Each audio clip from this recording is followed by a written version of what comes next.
Once upon a time, in a kingdom of deep green forests and shimmering silver lakes, lived a young prince named Siegfried. He was brave, kind, and loved by all his people. But despite having a castle full of treasures, Siegfried felt empty. He did not care for gold or crowns. He longed for something real. He longed for true love. On the evening before his 21st birthday, the castle was filled with light and laughter. Musicians played and guests danced, but Siegfried stood alone by the window. His mother, the queen, approached him with a serious smile. She raised a glass. "My son," she said, her voice echoing in the hall, "you are a man now. In 7 days we will hold a royal ball. Princesses from all over the world will come. You must choose a bride from among them." Siegfried's heart sank. "Choose a bride in a single night?" he asked. "Mother, marriage should be about love, not a bargain between kingdoms." "It is your duty," the queen replied firmly. "You must choose." Feeling trapped, Siegfried grabbed his bow and slipped out of the castle. He ran into the dark forest, seeking silence and fresh air. He walked for hours until he found a place he had never seen before. It was a lake, still as a mirror and glowing like liquid silver under the full moon. On the water, a flock of beautiful white swans glided silently. They were the most graceful creatures Siegfried had ever seen. He lifted his bow to take aim, but something stopped him. The leading swan, wearing a tiny crown of gold on her head, swam to the shore. As she stepped onto the land, a magical mist swirled around her. Feathers turned into silk, wings turned into arms. Before Siegfried's eyes, the swan transformed into a beautiful maiden. She was radiant, but her eyes were filled with a deep, heavy sorrow. Siegfried lowered his bow and stepped forward. "Who are you?" he whispered. The maiden looked at him with fear, then gentleness. "I am Odette," she said softly. "I am the queen of the swans." "Why do you change shape?" Siegfried asked. "It is a curse," Odette explained, her voice trembling. "An evil sorcerer named Baron Rothbart holds us captive. By day, we are trapped as swans. Only by night, under the moon, can we walk as humans." "This is terrible," Siegfried said, his anger rising. "Can the curse be broken?"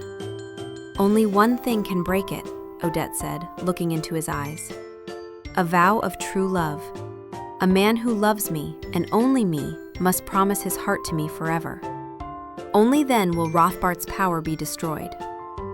Siegfried felt a spark in his chest. He knew, instantly, that he wanted to be that man. "If I may return," he said, "I would like to know more about you." "Come tomorrow night," Odette smiled sadly. "But be careful, Rothbart is watching." As the moon began to set, Odette stepped back into the water.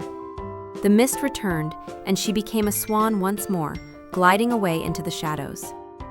The next night, Siegfried returned to the lake. Odette was waiting for him. They walked by the water's edge, talking for hours.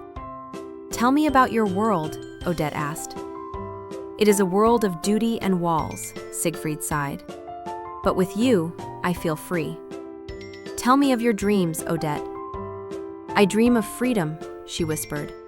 "I dream of a life where I don't have to hide." They met again on the third night. By now, Siegfried was certain. He took Odette's hands. "Odette," he said, his voice steady and strong. "I have never loved another, and I shall never love another. I vow before heaven and earth, my heart is yours now and forever." Odette's eyes filled with hope. "Do you mean it?" "I do," Siegfried promised. "In 2 days, at the royal ball, I must choose a bride. Come to the ball, Odette. I will choose you in front of the whole kingdom, and the curse will be broken." "I will come," Odette said. "But beware. Rothbart will try to stop us. He is a master of tricks. If you vow your love to another, Even by mistake, I will be his prisoner forever. I will not be tricked, Siegfried vowed. I know my own heart. The night of the royal ball arrived. The great hall was more splendid than ever. Princesses in colorful silks paraded before the prince, but Siegfried barely looked at them. He kept his eyes on the heavy oak doors, waiting. Suddenly, the trumpets blasted. The doors swung open. Baron Rothbart strode in, dressed as a noble lord. Beside him walked a woman in a black gown. She looked exactly like Odette. It was Rothbart's daughter, Odile, disguised by magic. Siegfried gasped. "Odette!" He ran to her.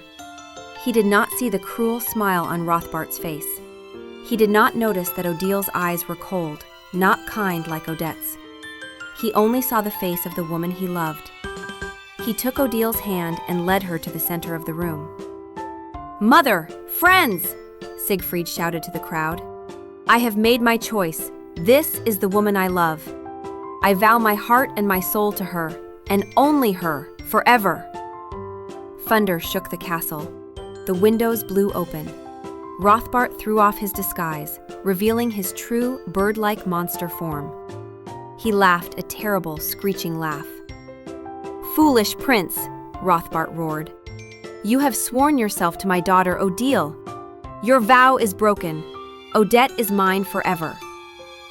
Siegfried looked at Odile, who laughed cruelly. He looked out the window and saw the real Odette, in her white swan form, beating her wings against the glass in despair. "No!" Siegfried screamed. "I was tricked!"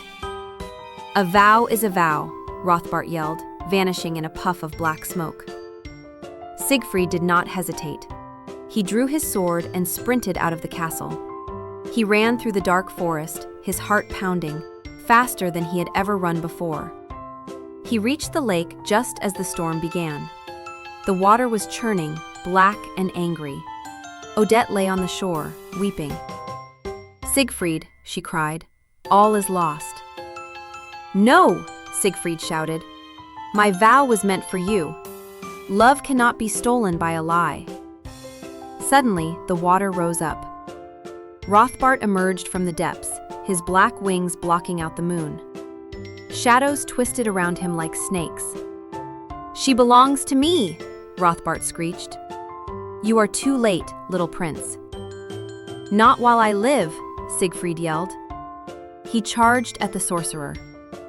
Rothbart hurled bolts of dark magic, lightning and fire, but Siegfried dodged them all. His love for Odette gave him courage. Odette stood up. She saw Siegfried fighting for her. She raised her arms. "Our love is stronger than your hate," she cried. A golden light began to glow around her, pushing back the shadows. Siegfried saw his chance. He leaped into the air and swung his sword at Rothbart's magical staff, the source of his power. Crack! The staff shattered into 1,000 pieces. Rothbart screamed as his magic turned against him. He spun around in a whirlwind of black feathers and vanished into the night, never to be seen again. Silence fell over the lake. The storm cleared. The sun began to rise over the mountains. Siegfried dropped his sword and ran to Odette. As the first light of dawn touched her, the last feathers dissolved. She was human, and behind her, all the other swans turned back into maidens, free at last. Odette touched Siegfried's face. "You did it," she whispered. "You gave me back my life." "No," Siegfried smiled, holding her close. "Our love freed us both." News of the evil sorcerer's defeat spread throughout the land. Siegfried and Odette returned to the castle, where the queen welcomed them with open arms, seeing that her son had found true happiness. They were married by the silver lake where they first met. The Swan maidens danced at their wedding, and the water sparkled with light. Siegfried and Odette ruled the kingdom with kindness and bravery, and they lived happily ever after.